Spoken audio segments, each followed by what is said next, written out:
नमस्कार, देश की बात में हाजिर हैं। कोरोना की दूसरी लहर कमजोर हो चुकी है, लेकिन तीसरी लहर का अंदेशा हमारे डॉक्टर्स और वैज्ञानिक जता रहे हैं। ऐसे में बीते दिनों ऑक्सीजन की कमी से मचे हाहाकार जैसे हालात से निपटने के लिए सीख लेने की जरूरत है, उसे नकारने की नहीं। सरकार के रुख पर कई सवाल उठ रहे हैं। हम आगामी चुनौतियों का सामना अपनी गलतियों में सुधार से क्या नहीं कर सकते? गलतियां मनुष्यों, मंत्रियों, सरकारों से हो सकती हैं, लेकिन उनको खारिज करने से हम क्या संदेश देना चाहते हैं? क्योंकि इस हाहाकार के दौरान बहुतों ने अपने प्रियजनों को खोया है। उनकी पीड़ा को क्या सरकार नकार रही है? क्या संवेदनहीन हो रही है? सिर्फ एक दस्तावेज के आधार पर उस कमी से आंख फेर रहे हैं। ये सही है कि स्वास्थ्य सेवाओं पर संक्रमण के संख्या बल का इतना भारी बोझ पड़ा कि सब चरमरा सा गया। खासकर दिल्ली, आसपास के इलाकों, उत्तर प्रदेश, बिहार के कुछ शहरों ऑक्सीजन टैंकर्स का स्वागत तक हुआ था। अगर आपको याद होगा, पुलिस की तारीफ हुई थी कि कैसे कमी से जूझ रहे अस्पतालों के लिए पुलिस ने रास्ता क्लियर कराया था। सामान्य ट्रैफिक को रुकवा दिया गया था कि जल्दी से जल्दी जो ये टैंकर्स हैं अस्पताल तक पहुंच सकें। ऑक्सीजन की कमी ऐसी थी कि ऑक्सीजन लंगर लगने से बहुत राहत मिली थी। कईयों की जान बचाई जा सकी थी। सरकारों के बीच आरोप प्रत्यारोप का दौर भी चला था। ऑक्सीजन की राजनीति भी हुई थी, बयानबाजी भी हुई थी। बहरहाल, क्या हम राज्य द्वारा मौत के कारण को दर्ज करने की प्रक्रिया के तकनीकी पहलू के आधार पर साफ मन से क्या कह सकते हैं कि ऑक्सीजन की कमी से मौत नहीं हुई? देखिए पहले एक ग्राउंड रिपोर्ट। दिल्ली के रोहिणी में रहने वाले एरिक मैसी ने अप्रैल में अपनी मां को खो दिया। एरिक की कोरोना संक्रमित 61 साल की मां डेल्फिन को रोहिणी के जयपुर गोल्डन अस्पताल में 15 अप्रैल को दाखिल करवाया गया था। 23 तारीख की देर रात उनकी मौत हो गई। अस्पताल ने कहा ऑक्सीजन की कमी की वजह से जान गई। इंसाफ पाने के लिए एरिक ने दिल्ली हाई कोर्ट का दरवाजा खटखटाया है। इट्स जस्ट कि हमारे पास तो एक लास्ट जो होप है वो that is just the court. जो भी मेन रीज़न है, जो भी इसके पीछे रिस्पॉन्सिबल है, राइट फ्रॉम ऑफिशियल्स, जो भी ऑफिशियल्स हैं या हॉस्पिटल है, जो भी रिस्पॉन्सिबल है उस पर अकाउंटेबिलिटी फिक्स कीजिए। गौरव और भारती ने भी अप्रैल महीने में अपने माता पिता को ऑक्सीजन की किल्लत के चलते खो दिया। इनके माता पिता रोहिणी के जयपुर गोल्डन अस्पताल में कोरोना के चलते भर्ती थे। मौत हो गई। डॉक्टर ने बताया ऑक्सीजन की कमी के चलते ऐसा हुआ। दोनों केंद्र सरकार के इस बयान से नाराज हैं कि ऑक्सीजन की कमी की वजह से किसी मौत की सूचना नहीं मिली। वो तो झूठ बोल रहे यार अपने सरकार को बचाने के चक्कर में। अभी इस टाइम पे भी इनको पॉलिटिक्स दिख रही है। वहाँ से कॉल आता है जयपुर गोल्डन से कि एक बार हॉस्पिटल आ जाओ। वहाँ पर जाता हूँ तो वहाँ पर भी यही होता है कि ऑक्सीजन नहीं था, तो वहाँ पर 25 पेशेंट्स की डेथ हो गई। तो डॉक्टर अच्छे वाले थे, बैठे हुए थे आराम से वार्ड में, बात भी कर रहे थे हंस खेल के। लेकिन क्या ये आवाजें केंद्र सरकार तक किसी भी जरिए नहीं पहुंची? रोहिणी के जयपुर गोल्डन अस्पताल और दक्षिण दिल्ली के बत्रा हॉस्पिटल ने ऑक्सीजन की कमी की वजह से कई मरीजों की मौत की बात स्वीकार की थी। अभी भी बत्रा हॉस्पिटल 12 मौत की बात कह रहा है। कोई भी पेशेंट जब मरता है या उसकी डेथ होती है अस्पताल में, तो कॉज ऑफ डेथ क्या होता है? कहीं ये तो नहीं लिखा जाता कि दवा की कमी हो गई है, लिखा जाता है कि मशीन की कमी हो गई है। उसका कॉज ऑफ डेथ तो यही होता है ना, हार्ट फेल हो गया, कार्डियोपल्मोनरी अरेस्ट हो गया, रेस्पिरेशन बंद हो गया या रीनल फेलियर हो गया, तो कॉज ऑफ डेथ तो यही होगा ना। एक एक व्यक्ति, एक एक नागरिक इस देश का जानता है कि ऑक्सीजन की कमी पिछले अप्रैल और मई के महीने में, जिस समय ये सेकेंड एपिडेमिक चल रहा था, पेंडेमिक चल रहा था, उस समय एक एक व्यक्ति इस ऑक्सीजन की कमी से पीड़ित था। तो यह एक ऐसी चीज़ है जिसको आप नकार नहीं सकते। और तो और 16 जून को जब दिल्ली सरकार ने ऑक्सीजन से हुई मौतों पर मुआवजे के लिए कमेटी बिठाने की बात की तो उपराज्यपाल ने इसे खारिज कर दिया। दिल्ली सरकार ने इनका नंबर को असरटेन करने के लिए, उनको कंपनसेट करने के लिए कमेटी बनाई थी, जिसका काम था कि जो भी ऑक्सीजन की कमी से डेथ हुई है उनका पता करे और उनको 5 लाख तक का कंपनसेशन दे, जिसको केंद्र सरकार ने एलजी साहब के माध्यम से भंग करा दिया। आप कमेटी बनाने नहीं देते हो, आप जांच होने नहीं देते हो, और आप कहते हो देश में ऑक्सीजन से मौत नहीं हुई। हमें राज्य सरकारें भी कह रही हैं। आप आंकड़े सामने नहीं आने देते हो, फिर कहते हो आंकड़े नहीं है हमारे पास। आंकड़े नहीं दिए राज्य सरकारों ने। तो पहले केंद्र सरकार सच देखने को तैयार नहीं हुई, बल्कि उसे दबाती नजर आई, और अब कह रही है कि उसे राज्य सरकारों ने जानकारी नहीं दी कि ऑक्सीजन की कमी की वजह से कितनी मौत हुई। दिल्ली में कोरोना से अभी तक जितनी कुल मौत हुई हैं उसकी 52% मौतें अकेले अप्रैल मई 2021 में हुई। देश में अभी तक कोरोना से जितनी मौतें हुई हैं उसकी करीब 40% अकेले अप्रैल मई 2021 में हुई है। एक आम धारणा है कि इन 2 महीनों में जो मौतें हुई हैं उनका एक बड़ा कारण ऑक्सीजन की किल्लत था, लेकिन विडंबना यह है कि केंद्र सरकार आंकड़े बताने के बजाय केवल ये कह के काम चला रही है कि राज्यों ने जानकारी नहीं दी, राज्यों ने सूचना नहीं दी। दिल्ली से परिमल कुमार, सुकीर्ति द्विवेदी और सौरभ शुक्ला के साथ मैं शरद शर्मा, एनडीटीवी इंडिया। और हमारे साथ कई हमारे सहयोगी मौजूद हैं जो उस समय ग्राउंड पर थे जब कई जो हमारे देशवासी हैं ऑक्सीजन की कमी से जूझ रहे थे।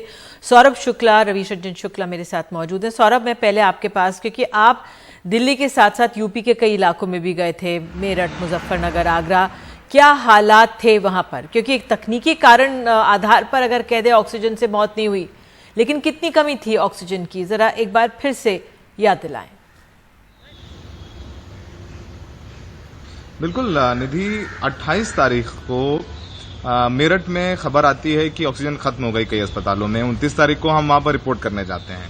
वहां 2 अस्पताल हैं, आनंद हॉस्पिटल और केएमसी हॉस्पिटल, और वहां पर जब हम गए तो वहां पर तकरीबन बताया गया कि कल रात 20 से 25 पेशेंट्स की डेथ हुई है, और जो डॉक्टर्स हैं उन्होंने कारण बताया कि ऑक्सीजन खत्म हो गई थी, और वहां पे उनके परिजन चीख चिल्ला रहे थे। तो जाहिर सी बात है कि हम लोग जर्नलिस्ट हैं, और अगर ऑक्सीजन से मौत हुई है इसको स्टैब्लिश करने के लिए हम ऑक्सीजन जो हॉस्पिटल एडमिनिस्ट्रेशन है उनसे बात करते हैं। हमने उनसे बात करी, वहां पर उन्होंने माना कि उनकी ऑक्सीजन खत्म हो गई थी, लेकिन उन्होंने ऑन रिकॉर्ड सिर्फ एडमिट किया कि 7 लोगों की ऑक्सीजन की खत्म होने से मौत हुई, और ये बाकायदे दोनों जो हॉस्पिटल हैं उनके मालिक ने कहा। उसके बाद अगर आप बात करें आगरा में हमने देखा किस तरीके से उस हॉस्पिटल के ओनर का वीडियो वायरल होता है। उसके बाद पूरी जांच बैठाई जाती है, जांच में उस हॉस्पिटल के ओनर को क्लीन चिट दे दी जाती है कि नहीं उनकी मौत ऑक्सीजन बंद करी थी, उन्होंने एक्सपेरिमेंट हुआ था, ऐसा नहीं था, कुछ टेक्निकल फेलियर था।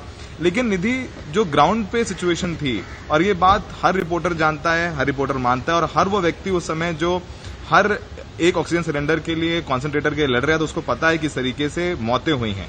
एक बहुत अहम बात है जो यहाँ पर हाईलाइट करने वाली है निधि, कि उसके बाद अस्पताल एक लखनऊ में है निधि, उसके खिलाफ उसने अपने हॉस्पिटल के बाहर एक पोस्टर लगा दिया कि ऑक्सीजन खत्म हो चुकी है, वो नए दाखिले नहीं लेंगे।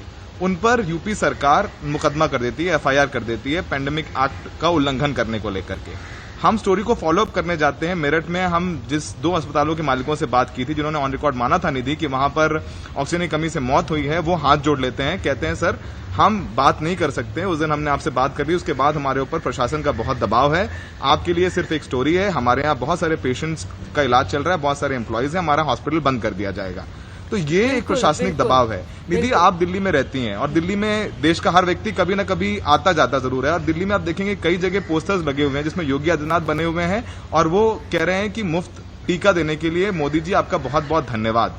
तो जब वो मोदी जी का धन्यवाद कर सकते हैं, और जब केंद्र सरकार ये बोल रही है कि हमने जो जानकारी दी है वो स्टेट्स ने दी है, तो क्या उत्तर प्रदेश सरकार ये ईमानदारी से बता नहीं सकती कि उनकी ऑक्सीजन खत्म हो गई थी और उन मौतें हो गई थी? और आप दिल्ली में प्रचार कर रहे हैं कि मोदी जी ने मुफ्त टीके दिलाए हैं। तो जाहिर सी बात है यहाँ पर ये प्रशासनिक लापरवाही है, और यहाँ पर ढिलाई राज्य और केंद्र दोनों तरफ से हुई है। बिल्कुल सौरभ, रवीश रंजन भी हमारे साथ मौजूद है। रवीश, मुझे याद है कि जब ये हम इस दौर से गुजर रहे थे, ऑक्सीजन की कमी की दौर से, आपने ऑक्सीजन लंगर की तस्वीरें भेजी थी सबसे पहले, और वाकई में दिल्ली के जो एनसीआर इलाकों में जो गुरुद्वारे थे वहां पे लगे थे, वो बहुत ही चिंताजनक भयावह दौर था।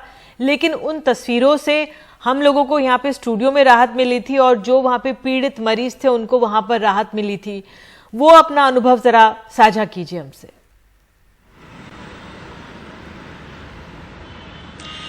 जी देखिए निधि जी, जब यहाँ से इंदिरापुरम के गुरुद्वारे के सामने से मैं गुजरा तो मैंने देखा कि 20-20, 30-30 लाख रुपए की गाड़ियों से लोग आए हुए हैं, और खुद उनके पास में पैसे हैं लेकिन ऑक्सीजन सिलेंडर नहीं है। और यही वजह रही कि जो गुरुद्वारा प्रबंधक के जो लोग हैं वो तकरीबन 6 ऑक्सीजन के सिलेंडर से उन्होंने ये सेवा शुरू की थी। और पहले तो खुद जो है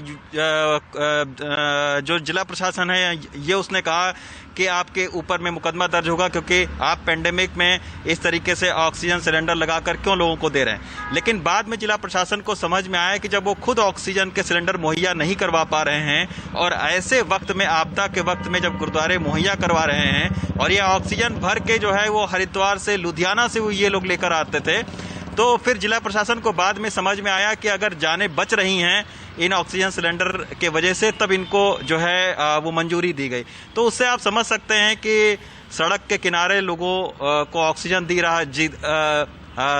खुद दी जा रही थी और हम लोगों ने खबर भी दिखाई थी, तस्वीर भी दिखाई थी, बहुत ही मार्मिक तस्वीर थी। तमाम सारे ऐसे लोग भी आए जिनकी डेथ हो चुकी थी और आज खुद स्वीकार किया लोगों ने। तो अब ऐसे में ये कह देना कि ऑक्सीजन की कमी नहीं थी, ये जिन लोगों ने ज़मीनी हालात देखे हैं वो इसको मानने को बिल्कुल तैयार नहीं है। बिल्कुल रवीश, आपका बहुत बहुत शुक्रिया। सौरभ, आपका भी इस पूरे ज़मीनी हालात एक बार फिर से याद दिलाने के लिए बहुत बहुत धन्यवाद।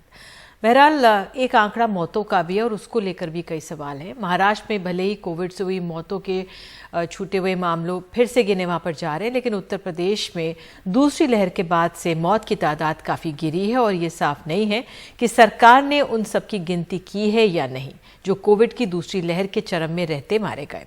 सरकार का दावा है कि वो कोई आंकड़ा छुपा नहीं रही। 51 साल की शिक्षिका पुष्पलता मिश्रा सांस न ले पाने की वजह से चल बसी। ये रायबरेली की बात है, कोविड की दूसरी लहर के दौर में। लेकिन उनकी मौत को यूपी की कोविड मौतों में नहीं गिना गया। वजह, जो शुरुआती एंटीजन टेस्ट था वो नेगेटिव निकला था और उनका आरटी-पीसीआर कोविड टेस्ट हुआ ही नहीं।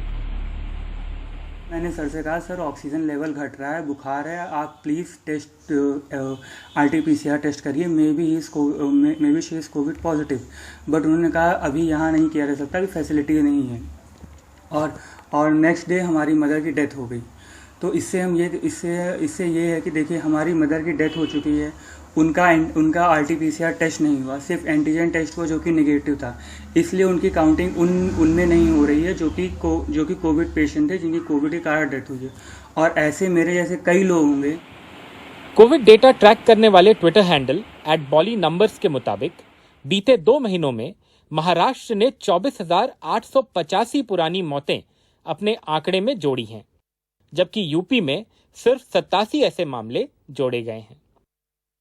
लेकिन उत्तर प्रदेश सरकार ने आधिकारिक तौर पे इस बात का जवाब नहीं दिया है कि इस राज्य की जो कोविड बैकलॉग डेथ्स हैं वो इतनी कम क्यों हैं और कंपैरिजन में महाराष्ट्र जैसे राज्य की इतनी ज्यादा क्यों है।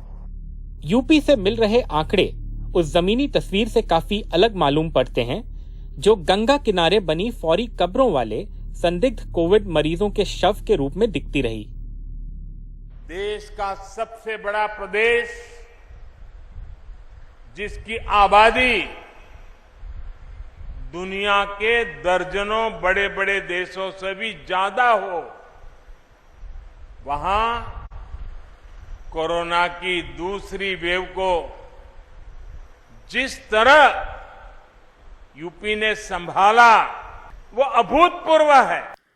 ऑक्सीजन नहीं, कोविड में मर जाता है तो गंगा में डेड बॉडी भेज देता है और प्राइम मिनिस्टर कहते हैं UP is the best state in this country. UP के अधिकारियों का कहना है कि कोई आंकड़ा छुपाया नहीं जा रहा। सरकारी हमारी जो कर्मचारियों की समितियां जो हैं, जो गांव-गांव घर-घर जाकर जिन्होंने के लक्षण युक्त व्यक्तियों की तलाश की, लगभग 24 करोड़ की जनसंख्या में से 17 करोड़ से अधिक तक तो पहुंच चुकी हैं वो टीमें। और ये एक अभिनव प्रयोग पूरे देश में किसी अन्य प्रदेश में नहीं हुआ है। अधिकारियों का ये भी कहना है कि राज्य में रोज 2 लाख कोविड टेस्ट हो रहे हैं। रायबरेली में फैज अब्बास और कैमरा पर्सन विनीत वर्मा के साथ आलोक पांडे, एनडीटीवी इंडिया। और देश की बात में आगे, कैसे किसान आंदोलन होगा अब तेज, पुलिस की निगरानी।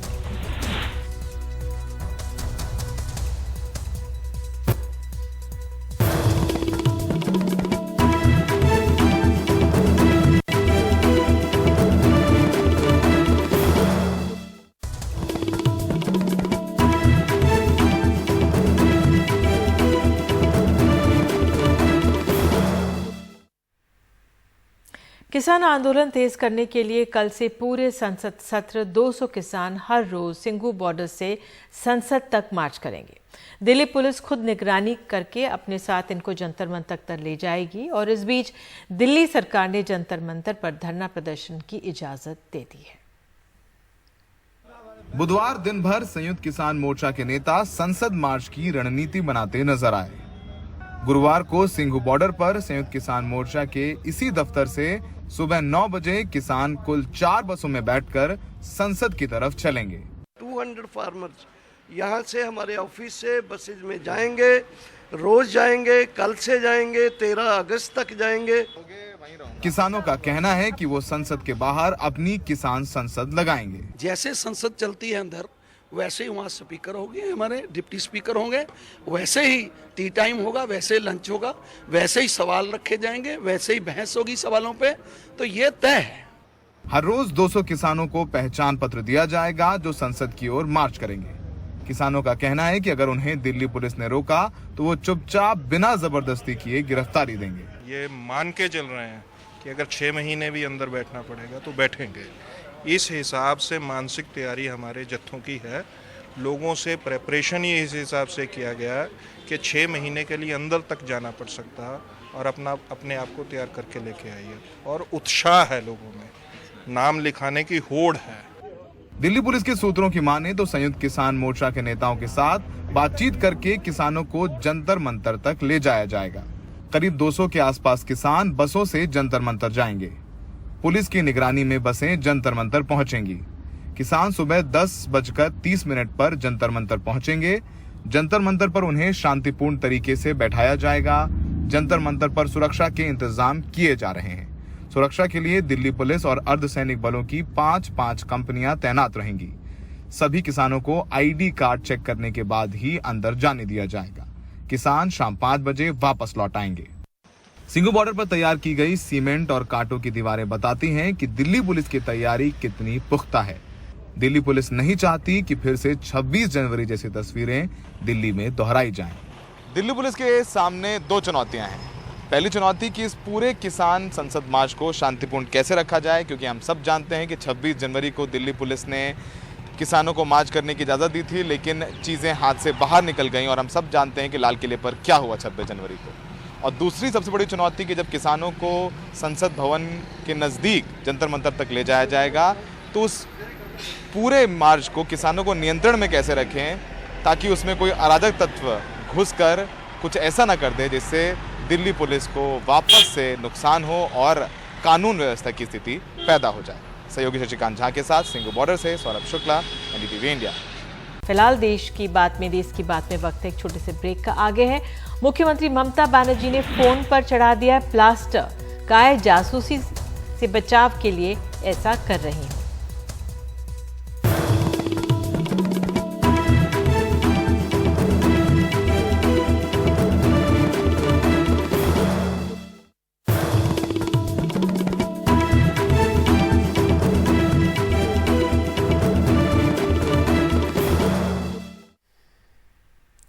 पेगासस से जासूसी का मामला संसद की स्टैंडिंग कमेटी में पहुंच गया है। कांग्रेस सांसद शशि थरूर आईटी पर स्टैंडिंग कमेटी के अध्यक्ष हैं। गृह, संचार, इलेक्ट्रॉनिक्स और सूचना प्रौद्योगिकी मंत्रालय के प्रतिनिधियों को बुलाया जाएगा। 28 जुलाई को बैठक होगी। कमेटी नागरिकों की डेटा सिक्योरिटी और निजता पर चर्चा करेगी।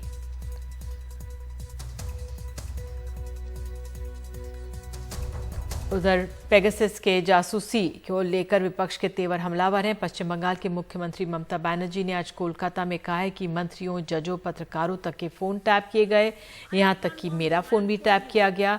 कहा कि मोदी सरकार इस देश को खुफिया राज्य बनाना चाहती है और मोदी सरकार सरकारी पैसा जनता पर खर्च करे, ना कि पेगासस पर। ममता बनर्जी ने लोगों को अपना फोन दिखाते हुए कहा कि मैंने पेगासस से बचने के लिए इस पर प्लास्टर लगवा दिया है। Government of India because of Pegasus. Can you imagine? I have done one thing. I am showing you. देखो हम पूरा इसको प्लास्टर कर दिया। क्या करेगा? फोन लगा के क्या करेगा? कैमरा में पूरा तुल लेता है। हम ऑडियो में भी बात करते हैं तो, फेस टाइम में भी करते हैं तो, वीडियो में भी करते हैं तो, मैं कैमरा का ही पूरा प्लास्टर लगा दिया। एक गवर्नमेंट ऑफ इंडिया को भी प्लास्टर लगाना चाहिए, नहीं तो देश बर्बाद हो जाएगा, देश को बर्बादी हो जाएगा। उधर पंजाब में कांग्रेस खेमे में रसाकशी थमी नहीं है। आज नए पार्टी अध्यक्ष नवजोत सिंह सिद्धू अमृतसर में स्वर्ण मंदिर मत्था टेकने अपने साथ कई विधायकों और समर्थकों की भीड़ लेकर पहुंचे। ना 2 गज दूरी नजर आई और ना ही बहुतों के मुख पर मास्क भी नहीं था। बहरहाल उन्होंने एक तरह से शक्ति प्रदर्शन किया। उनके घर बताया गया 62 विधायक पहुंचे। मुख्यमंत्री से उनकी दूरियां बनी हुई हैं।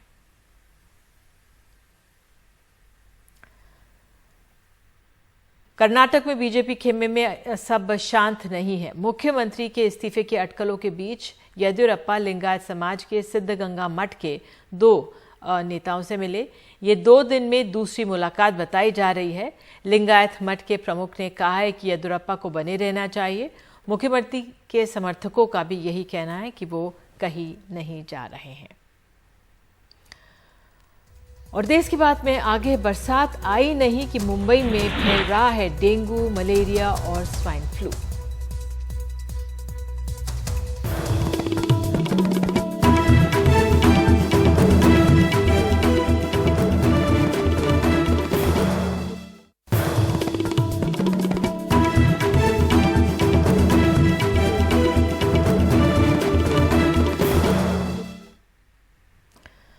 कोरोना वायरस के प्रकोप से उबरती मुंबई में बारिश के मौसम में फैलने वाली संक्रामक बीमारियां डेंगू, मलेरिया, चिकनगुनिया के मामले बढ़ने लगे हैं। बीएमसी के अनुसार मुंबई में 1991 मलेरिया, 57 डेंगू, 74 लेप्टोस्पायरोसिस और 19 स्वाइन फ्लू के मामले अब तक दिख रहे हैं। पिछले साल के मुकाबले अस्पतालों में बरसाती बीमारियों के मरीज 50% बढ़े हैं। देश की आर्थिक राजधानी मुंबई कोरोना के बीच अब बरसाती बीमारियों की चुनौतियां झेल रही है।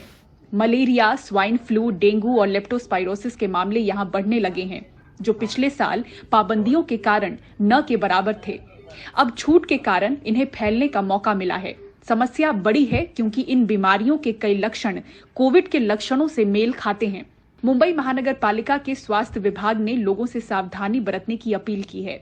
बीएमसी के इन आंकड़ों के मुताबिक इस साल 1 जुलाई से 11 जुलाई तक स्वाइन फ्लू के 12 मामले दिखे हैं, जबकि बीते साल पूरे जुलाई महीने में 0 मामले थे। 1 से 11 जुलाई तक यानी 11 दिनों में डेंगू के 8 मामले दिखे हैं, जबकि बीते साल पूरे जुलाई महीने में 11 मामले थे। इस जुलाई में हेपेटाइटिस के 12 मरीज दिखे हैं, तो पिछले साल जुलाई में सिर्फ 1 मामला था। 11 दिनों में घातक लेप्टोस्पायरोसिस के 15 मरीज मिले हैं, तो बीते साल पूरे जुलाई महीने में 14 मरीज थे। इस महीने अब तक गैस्ट्रो के 106 मरीज सामने आ चुके हैं। बीते साल जुलाई महीने में 56 मामले थे। राहत की बात है कि इस साल फिलहाल अब तक बरसाती बीमारी से किसी की जान नहीं गई है। मुंबई के नानावटी मैक्स अस्पताल में बरसाती बीमारियों के मरीज 50% बढ़े हैं। यही हाल फोर्टिस, एसएल रहेजा जैसे बड़े अस्पतालों का भी है।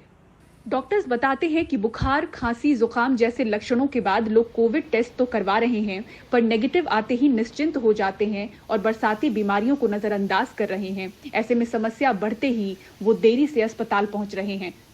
ये बीमारियों के ज्यादा मरीज हम लोग देख पा रहे हैं। मे बी 50% से तो राइज डेफिनेटली हुआ रहेगा, शायद उससे भी ज्यादा, क्योंकि पिछले साल बहुत कम लोग थे। ये जो बीमारियां रहती है वो जनरली ह्यूमन एक्टिविटी से रिलेटेड बीमारियां हैं। क्योंकि पिछले साल ह्यूमन एक्टिविटी बेयर मिनिमम थी कोविड के लॉकडाउन के वजह से, ये बीमारियां लगभग ना के बराबर थी, शायद 0 के अराउंड रहेगी।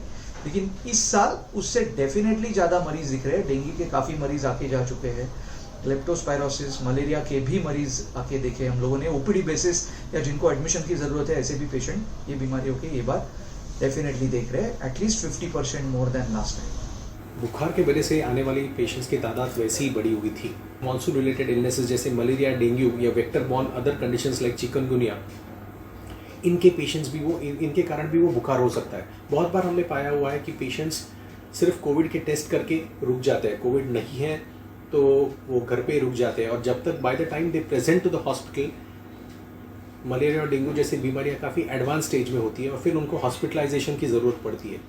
जसलोक अस्पताल में कई ऐसे मरीज भी भर्ती हुए हैं जो कोविड और बरसाती बीमारी दोनों से एक साथ सामना कर रहे हैं।